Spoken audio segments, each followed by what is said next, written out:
The next synaptic depiction we're going to draw is using 3D effects in order to create kind of a more three-dimensional synaptic connection. Okay, so we're gonna copy this over just so we can know what we're looking at, what we're about to create, and it's going to be shown right there. Okay, so what I'm going to do is I'm going to copy this over. Okay, I'm going to ungroup. The only thing I want is maybe the synaptic vesicles.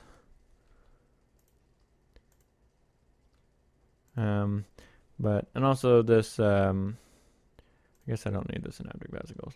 Then I want to keep this shape. What I'm going to do is I'm going to cut it. Oh, come on. Undo, cut it. Okay, what's going on?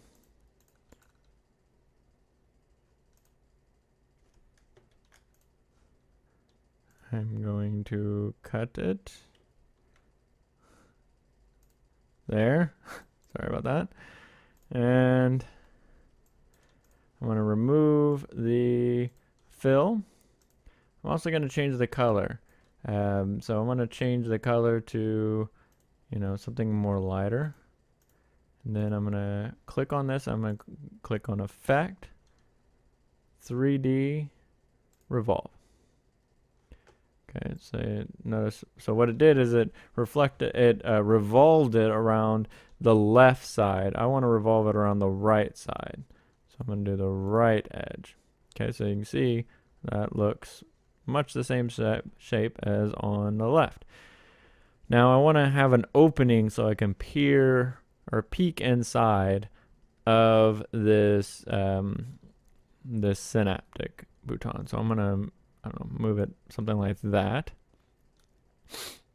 So what this does here is it says the angle at which it stops rotating the image. Okay, so I have it right at 257. We can type it in and say 250, not 205, 250. Let's see. And then let's move it around so we can see it. So there's that. I think I want to go a little bit beyond. Let's say 300. Let's do that. Maybe not so much. 280. That seems better. Okay, good.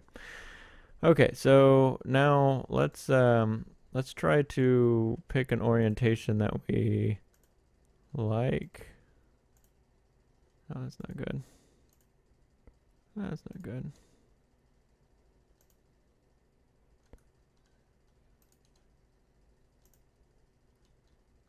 Okay, I don't like any of those. Let's do a custom.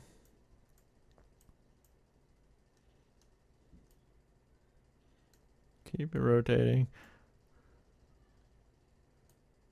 Okay, and let's pick something that maybe is, a little. Let's go up a little bit.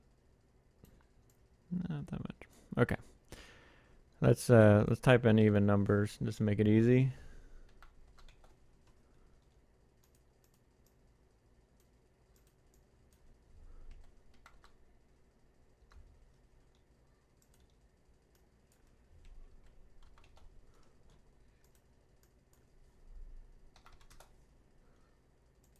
Okay. And then we're gonna say okay. Okay, that's the start of it. And now we want to fill it with the synaptic vesicles. So to do that, we first need to create a clipping mask. So, well, let's do the let's spray. Let's spray in the synaptic vesicles, and I think it's gonna be on default as the vesicles. Okay. Let's get some out here so that it looks pretty cool. Maybe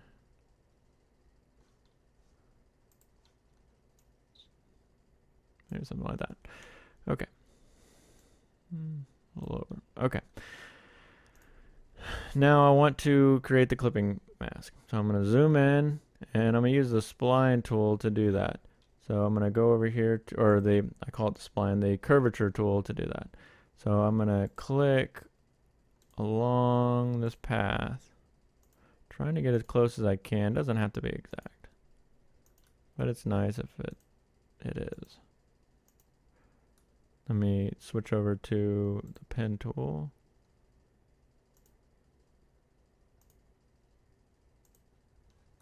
And back over to this tool. Let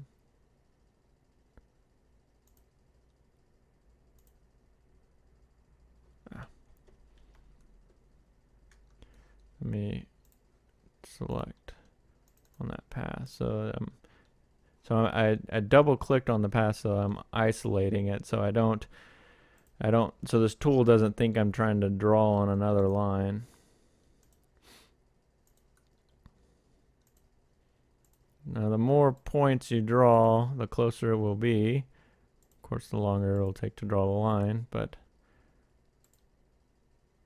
okay. So now I want to let's switch over to the pen tool, click on this anchor, then click on this anchor to finish it. Escape. So now we have, this will be our clipping mask. We're going to right click, and then we're going to arrange, bring to the front, hold shift and click on this object. And then now we're going to click back on this clipping mask, right click and say make clipping mask. So now it's inside, the vesicles are inside the synaptic bouton. Okay, so that's the top. Now we're going to hold Alt and drag it this way. And we're going to reflect it. So go right click, say transform, reflect along horizontal, and say OK. We're going to drag it down here. Arrange, send to back. I want to try to align it with this, but give it some space so that you can add. If you see a little bit of white in the back, that's okay. But we're gonna space it out this way. Okay, we're gonna obviously remove. We're gonna move this clipping mask because we're gonna have to redraw it on the bottom side. Okay, and the reason why is because whenever you reflected it, it changed the property a little bit. Okay, it changed the reflection. It's not an exact reproduction of what you have on top, so that clipping mask is never going to be right, no matter how you reflect it. It's never going to line up. So that's okay. We can just redraw that path. So I'm gonna get back to the spline tool, and we're gonna draw again.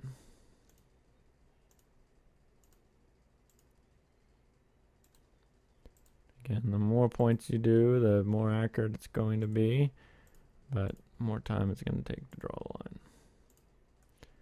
We'll switch back to the pen tool, and you have to click on that line, then click on this, click over here, go back on the spline tool. This time we're going to think ahead and double click on that line to isolate it. Now we'll go back to the curvature tool. Work along here.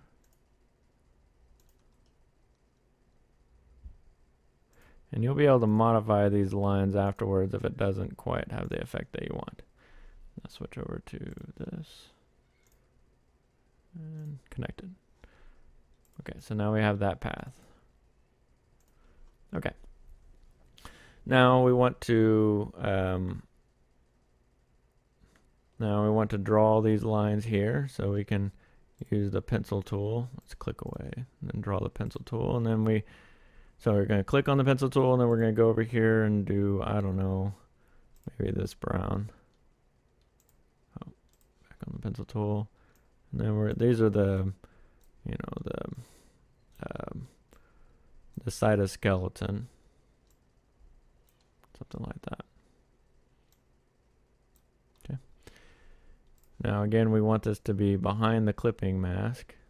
So, oh, I selected away. Oh no, that's okay. I can just click on this object, and instead of having to click on each and every individual object, I click on that object and go up here and click select, same appearance. Oh, and then these are selected up here, plus the ones up there. Okay, well that's not going to work in this instance. That's okay, we can just click, or I can just highlight both, and then use the shift key. While clicking the shift key, I can unselect everything else. Okay, now I want to hold shift and click this clipping mask. Oh, wait, first I want to clip on this path and right click on it. So click on it with the left mouse button, then right click on it with the, and then say arrange, bring to the front. Okay. Now I'm going to hold the shift key and select all these again. Click on this, right click, make clipping mask. Okay, so now they're inside. Okay, the next thing is I want to make these proteins. Okay, so to make a protein, I'm just going to maybe use the pencil tool. I'm going to zoom in, just make something that looks something like that. Solid fill, let's make it blue. Okay, and then now we are going to click on the symbol. So I'm going to click on this. I'm going to drag and then add that to there, make it a graphic, say OK.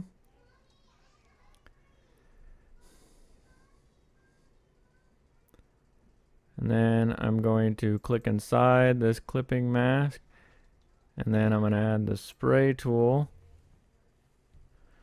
and I'm going to spray these there. Okay. Now, the rotation is defined by the direction at which I am spinning, I'm going. So if I go this way, see how it curves around? So that makes it look like these are proteins that have like free motion. So I'm going to say, I'm going to click on this selection tool and click away. And now we've got proteins. Okay, now I want to create the postsynaptic density. This, and I'm representing it here as just a filled 3D cube. So the way to do that is also to use the rotation tool. I'm gonna create a rectangle. I'm gonna make it a solid brown like this, maybe a little lighter there. It darkens it whenever it does the 3D effect. I'm not sure why, but it does. Okay, so I'm gonna click on that, and first I'm gonna copy it. Now I'm gonna go inside this clipping mask and then say Control V. That way whenever I make this, it's going to be inside the object. Okay, now I'm going to do the rotation. So I'm going to go up here and click Effect, 3D, Rotate. Revolve. Effect, 3D, Revolve.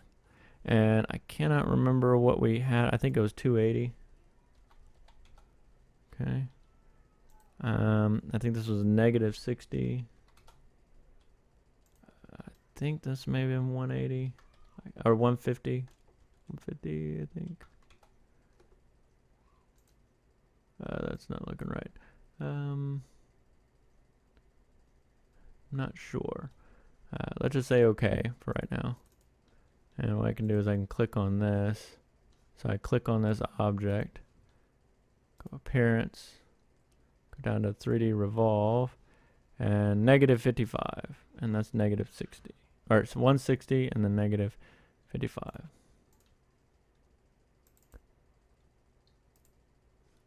So now I'm going to click back on this object, go to 3D Revolve, and what was it? Negative 155? 160? I can't remember. It was a 180. I can't remember. That doesn't look right. 150. We'll go with that. You know what? Let's go back, and the way to do this is to click on the object, go down to 3D Revolve, and then to copy this. So let's do print screen. There. And now I'm gonna look over to the side so I can see, so I can remember. So I don't have the greatest memory. Click on this and go down to 3D Revolve, and negative 155, negative 160, and this was 160. Okay, there we go. So we're gonna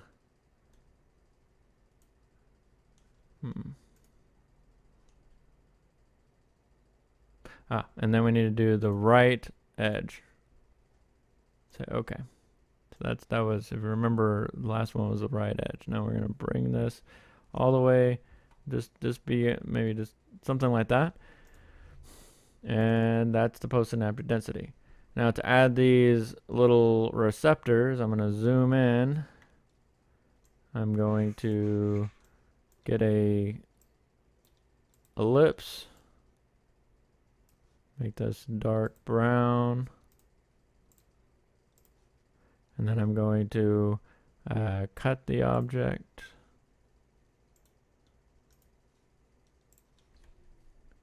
Then delete that, and then delete that, and zoom in, and then we're going to join those two lines. Now I'm going to take this, I'm going to convert it into a curve. I'm going to hold Alt, and that way I can move this independently. Something like that. Doesn't have to be perfect. It's so small that it does not have to be perfect. So I'm going to click on the object again, hold Alt, release on the mouse to copy this over, creating those receptors.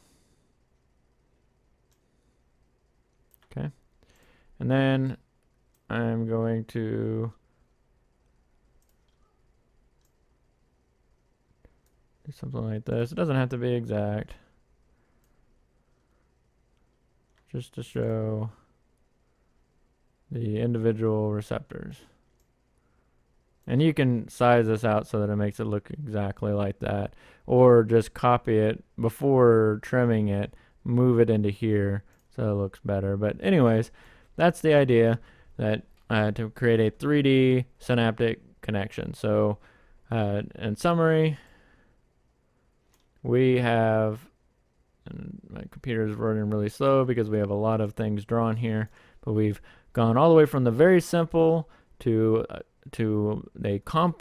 simple but a complex synaptic connection, then to a slightly more morphologically accurate. Then we added a little bit of a 3D kind of effect. Then we have kind of a cartoonistic kind of 3D, more accurate morphologically, and then we get a really detailed 3D synaptic connection. So that's how you draw a synaptic connection in Adobe Illustrator.